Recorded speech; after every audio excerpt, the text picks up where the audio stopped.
भजन संहिता अध्याय 104 daily Bible chapter सृष्टिकर्ता की स्तुति। हे मेरे मन, तू यहोवा को धन्य कह।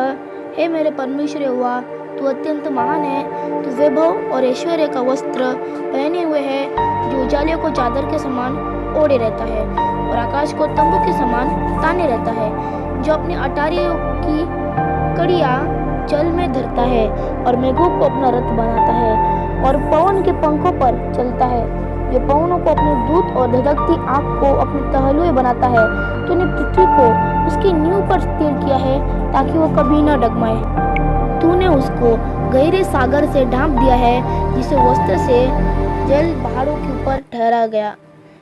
तेरी घुड़की से वो भाग गया, तेरे गरजने का शब्द सुनते ही वो उतावली करके भाग गया।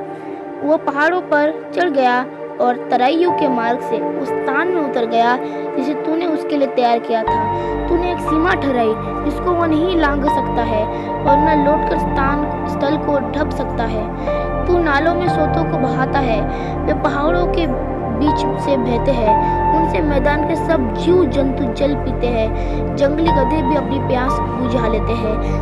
उनके पास आकाश के पक्षी बसेरा करते और डालियों के बीच में से बोलते हैं। तो अपनी अटारियों में से पहाड़ों को सींचता है, तेरे कामों के फल से पृथ्वी तृप्त रहती है। तू पशुओं के लिए घास और मनुष्यों के काम के लिए अन्न आदि उपजाता है, और इस रीति भूमि से वह भोजन वस्तुएं उत्पन्न करता है। और दाखमधु जिससे मनुष्य का मन आनंदित होता है, और तेल जिससे उसका मुख चमकता है, और अन्न जिससे वह संभल जाता है। यहोवा के वृक्ष तृप्त रहते हैं, अर्थात लबालोन के देवदार जो उसी के लगाए हुए हैं। उनमें चिड़िया अपने घोंसले बनाती है। लगलग का बसेरा सोनावर के वृक्षों में होता है। ऊंचे पहाड़ जंगली बकरों के लिए है, और चट्टानें शापनों के शरण स्थान है। उसने नीर सेवों के लिए चंद्रमा को बनाया है। सूर्य अपने अस्त होने का समय जानता है।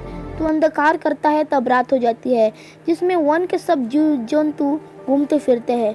जवान सिंह आहार के लिए गरजते हैं और ईश्वर से अपना आहार मांगते हैं। सूर्य उदय होते ही वे चले जाते हैं और अपनी मांदों में जा बैठते हैं। तब मनुष्य अपने काम के लिए और संध्या तक परिश्रम के लिए निकलता है। हे यहोवा, तेरे काम अनगिनत है।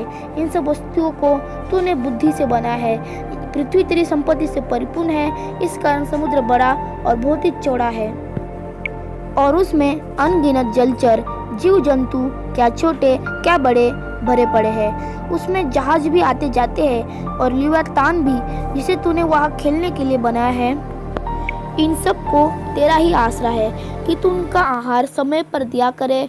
तू उन्हें देता है, वे चुन लेते हैं। तू अपनी मुट्ठी खोलता है और वे उत्तम पदार्थों से तृप्त होते हैं। तू मुख फेर लेता है और वे घबरा जाते हैं।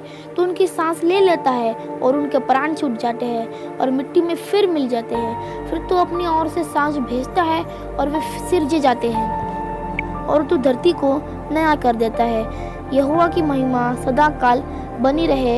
यहोवा अपने कामों से आनंदित होए। उसकी दृष्टि ही से पृथ्वी कांप उठती है, छूते ही पहाड़ों से धुआं निकलता है। मैं जीवन भर यहोवा का गीत गाता रहूँगा। जब तक मैं बना रहूँगा, तब तक अपने परमेश्वर का भजन गाता रहूँगा। मेरा ध्यान करना उसको प्रिय लगे, क्योंकि मैं तो यहोवा के कारण आनंदित रहूँगा। पापी लोग पृथ्वी पर से मिट जाए और दुष्ट लोग आगे को न रहे। हे मेरे मन, यहोवा को धन्य कह, यहाँ की स्तुति करो।